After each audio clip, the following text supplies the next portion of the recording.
Hello जी, welcome to my channel. आज की वीडियो बनेगी आयरलैंड के general employment permit work visa पे, जो कि 2024 के लिए उन्होंने अनाउंस कर दिया है। और इसके अंदर उन्होंने आयरलैंड के जो मतलब वर्कर सीजनल वर्कर वीजाज हैं या इस तरह के जो स्किल्ड वीजाज हैं उनके बारे में उन्होंने थोड़ी सी डिटेल बताई हुई है। हम लोग इसका एप्लीकेशन प्रोसेस इसकी रिक्वायरमेंट्स के बारे में बात करने जा रहे हैं।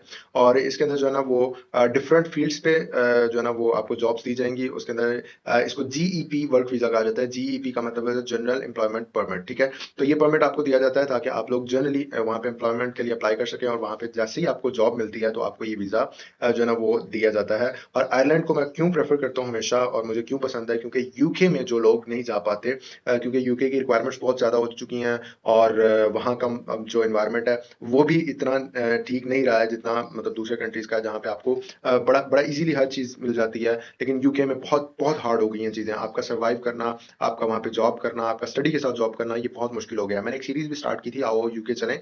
तो उसमें जो ना वो मैंने स्टार्ट किया था, लेकिन बाद में जब मुझे ये चीजें पता चलना शुरू हुई तो मैंने उसको वहीं पे रोक दिया था। मैंने बनाई थी कुछ वीडियो स्टडी इन यूके पे। तो लेकिन जब मैंने ये सारी चीजें देखी, और क्योंकि मैंने खुद भी एक्सपीरियंस किया कि वाकई ही ऐसा हो रहा है, वहाँ के स्टूडेंट्स जो है वो यही बातें बता रहे हैं, और वहाँ के लोग इतने खुश नहीं है अब वहाँ पे जाने में। सिर्फ एक हाइप बन गई हुई है अब यूके की। यूके के अंदर इतना ज्यादा कोई फायदा नहीं है। तो आयरलैंड यूके का ऑल्टरनेटिव है।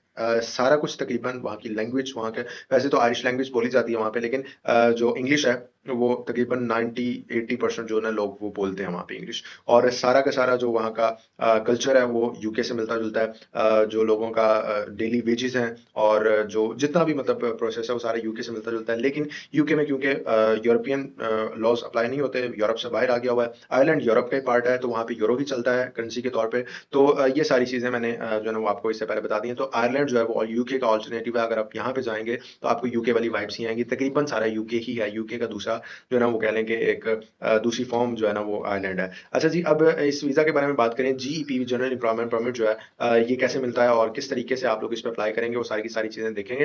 ये इस तरह का एक प्रोसेस होता है जिसके अंदर डिफरेंट बिजनेसेस जो होते हैं वो स्किल्ड वर्कर्स को हायर करते हैं, जो कि दूसरे कंट्री से आते हैं वर्कर्स, और वो यूरोपियन यूनियन और यूरोपियन इकोनॉमिक एरिया का जो पार्ट बनते हैं। और इसमें जो है ना वो outside the countries, European union से बाहर जितने भी लोग होते हैं उन सबको हायर किया जाता है, जो स्किल्ड वर्कर्स होते हैं। क्योंकि लेबर शॉर्टेज हो रही है वहाँ पे आयरलैंड के अंदर। आयरलैंड के स्किल जो वर्कर्स हैं वहाँ पे वो कम हो रहे हैं, क्योंकि आयरलैंड को बहुत कम हम लोग जो है ना वो इग्नोर कर देते हैं, बहुत कम हम लोग उसकी तरफ देखते हैं। तो ये एक आपके पास अपॉर्चुनिटी है, अगर आप यूके के मजे लेना चाहते हैं यूके वाले, वो आपको यहाँ पे मिलेंगे। और साथ ही साथ इसकी वेजेस बहुत अच्छी होती हैं। डेली वेजेस जो है ना यूके के अकॉर्डिंगली जितना आप यूके में कमाते हैं उतना ही तकरीबन इसकी वेजेस हैं, उतनी ही एप्लीकेशन फीस इसकी होती है, उतनी ही तकरीबन जो है ना वो जो स्टडीज के लिए अप्लाई करते हैं वो भी जो है ना इतने में ही मतलब करते हैं। जो फीस होती है उनकी स्टडी फीस वो भी तकरीबन उससे मिलती जुलती ही होती है, लेकिन हल्की सी यूके से कम कह लें, क्योंकि यूके बहुत एक्सपेंसिव हो गया हुआ है। बाकी जो प्रोडक्ट्स के रेट हैं वो वहाँ पे कम है, यानी कि लिविंग एक्सपेंसिस कम है एज कम्पेयर टू यूके। और बाकी भी काफी चीजें जो है ना वो आपको बेनिफिट दे जाती होती हैं, जिसकी वजह से आप इसको प्रेफर करेंगे। अच्छा जी, इस वीजा के लिए या इस परमिट के लिए कौन कौन अप्लाई कर सकते हैं, कौन कौन एलिजिबल है इसके लिए अप्लाई करने में, तो इसमें सबसे पहले जो है ना वो हम लोग बात करेंगे कि इसकी कोई खास किस्म की जॉब्स नहीं होती, आप इनको ऑनलाइन ही फाइंड करते होते हैं। फिर जो आपका जो एम्प्लॉयर है उसको ये शो करवाना पड़ेगा कि मुझे इस यानी कि अगर आप अप्लाई कर रहे हैं तो इस बंदे की जरूरत है। मैं इसको आउट ऑफ द यूरोप, इसको मतलब ये रिहायशी है वहाँ का, और मैं उसको यहाँ पे ला के और फिर मैं इसको हायर करना चाहता हूँ, तो उसके लिए फिर जो है ना उसको कुछ प्रूफ शो करने पड़ेंगे।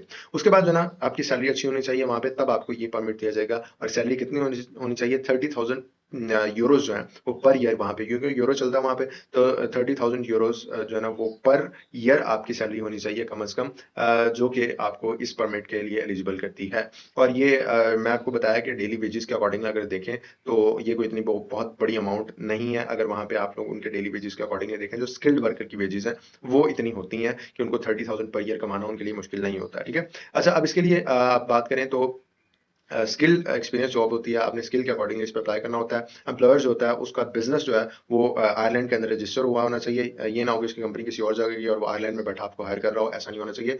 जिस बिजनेस के अंदर वो आपको हायर कर रहा है वो बिजनेस जो है वो आयरलैंड के अंदर रजिस्टर्ड हुआ हो। उसके बाद जो ना बहुत सारी कंपनीज होती हैं वो अपने वर्कर्स को यूरोप से उठा लेती होती हैं, लेकिन इन्होंने कहा है कि ज्यादातर आउट ऑफ द यूरोप हो तो ज्यादा बेहतर होगा उनके लिए। तो आप अगर आउट ऑफ यूरोप हैं, यूरोप में नहीं रहते हैं, या आपकी सिटीजनशिप जो है वो आपकी आउट ऑफ द यूरोप है, आपकी नेशनलिटी, तो ये आपके लिए ज़्यादा बेहतर होगा।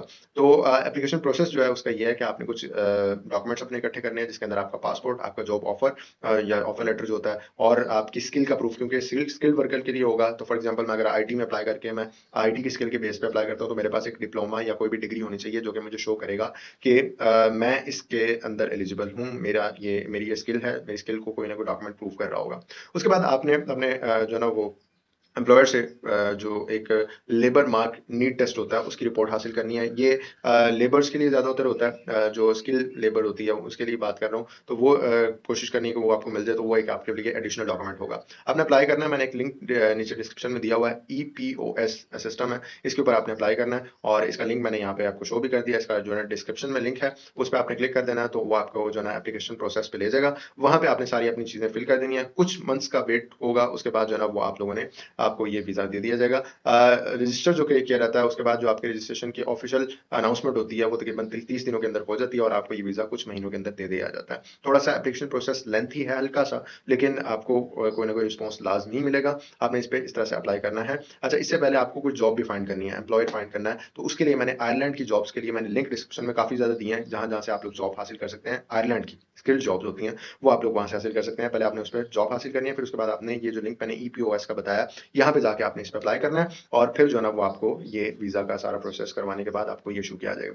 वीज़ा फीस की बात करें तो जनरल एम्प्लॉयमेंट परमिट के वर्क परमिट पे जो वीज़ा फीस लगती है, अगर ये 6 मंथ से कम है तो आपको 500 यूरोस चार्ज किए जाते हैं। उसके बाद अगर ये 2 साल से ज़्यादा यानी कि 4 मंथ्स तक है, 2 साल तक है कह लें, 2 साल तक है तो 1000, यानी कि 6 मंथ्स का 500 है, और 6 मंथ से अबव 2 इयर्स तक यानी कि 24 मंथ्स तक जो है ना, 6 मंथ से 24 मंथ्स के दरमियान में है, तो इसको 1000 आपको चार्ज किया जाता है। और जब भी ये एक्सपेंसिव जो है ना वो रिन्यूअल करवाए जाते हैं, तो वो थोड़े से एक्सपेंसिव होते हैं, रिन्यू किया जाता है इस वीज़ा को, तो वो आपके, अगर आप 6 मंथ्स रहे हैं, आपको इसको रिन्यू करवाना है, तो वो थोड़ा सा एक्सपेंसिव हो जाता है, क्योंकि फर्स्ट टाइम आपने 6 मंथ्स 500 में लिया था, लेकिन इसी को रिन्यू करवाने में 6 मंथ्स के लिए वो आपका 750 यूरोस दूसरी दफा देने पड़ेंगे। इसी तरह जो 3 इयर्स का होता है, 36 मंथ्स का, उसके लिए 1500 आपको जो है ना वो मतलब किए जाते हैं। और इसकी गुड न्यूज़ ये है कि अगर आपकी एप्लीकेशन रिजेक्ट हो जाती है, तो 90% आपको वापस दे दिया जाता है। यानी कि अगर आपने 1000 यूरोस पे किए थे, तो उसमें से आपको 900 यूरोस जो है ना वो आपको वापस मिल जाते हैं। 100 यूरोस जो है ना वो रख लेते हैं। इस तरह से 90% आपको बैक कर दिया जाता है। ये इसकी गुड न्यूज़ है, यानी कि आप थोड़ा सा रिस्क लेना चाहते हैं तो वो ले सकते हैं, अगर आप इस पे अप्लाई कर रहे हैं। ठीक है, तो ये इसका एप्लीकेशन प्रोसेस, सारा का सारा एप्लीकेशन प्रोसेस ये है। आपने इस पे, अगर आप इसके लिए एलिजिबल हैं, तो आपने इस पे लाजमी अप्लाई करना है। मैंने सारी की सारी डिटेल्स डिस्क्रिप्शन में दे दी हुई हैं, वहाँ पे जाके आप लोग चेक कर सकते हैं। किसी भी किस्म का क्वेश्चन हो मुझे कमेंट कर सकते हैं, इंस्टा पे DM कर सकते हैं @digital.work पे, और इस चैनल को सब्सक्राइब लाजमी करना है, क्योंकि आगे और अपॉर्चुनिटीज के बारे में बात करेंगे। जैसी अपॉर्चुनिटी चाहिए, किसी भी चीज़ के बारे में इन्फॉर्मेशन चाहिए, नीचे कमेंट कर दें। अगर मुझे मिलती है तो मैं उसको अपने चैनल पे इंशाल्लाह ज़रूर शेयर करूँगा। अगर आपको ये वीडियो अच्छी लगी तो उसको लाइक करें। अगर किसी को इस वीडियो की ज़रूरत है तो उसको शेयर कर दें। हमारे चैनल को सब्सक्राइब लाजमी कर देना है। मिलते हैं आपको अगली वीडियो में, उतनी देर के लिए सी या।